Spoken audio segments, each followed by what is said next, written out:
अच्छे लोगों के साथ हमेशा बुरा क्यों होता है? वहीं जो लोग बुरे कर्म करते हैं और अज्ञान की राह पर होते हैं, वो खुशहाल दिखते हैं।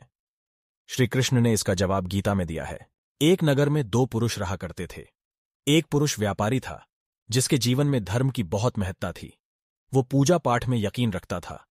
वो हर रोज मंदिर जाता था और दान धर्म भी करता था और हर रोज भगवान की पूजा करता था।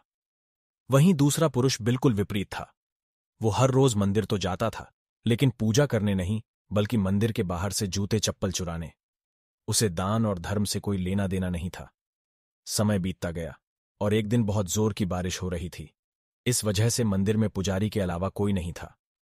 ये बात जब दूसरे पुरुष को पता चली तो उसने कहा, यही सही मौका है मंदिर का धन चुराने का।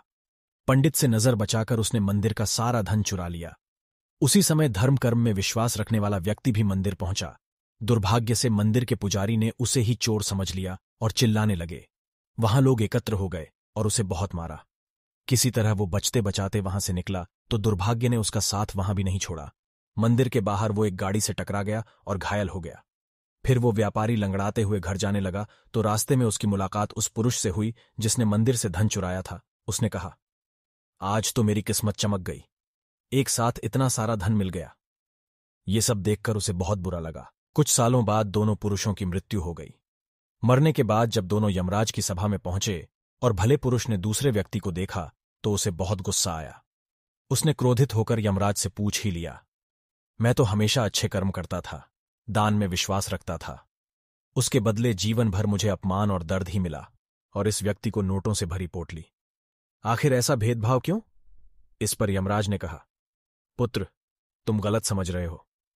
जिस दिन तुम्हारी गाड़ी से टक्कर हुई थी वो दिन तुम्हारे जीवन का आखिरी दिन था, परंतु तुम्हारे अच्छे कर्मों की वजह से तुम्हारी मौत सिर्फ एक छोटी से चोट में बदल गई।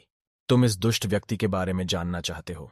दरअसल इसके भाग्य में राजयोग था, मगर इसके कुकर्मों और अधर्म की वजह से वो सिर्फ एक छोटी सी धन की पोटली में बदल गया।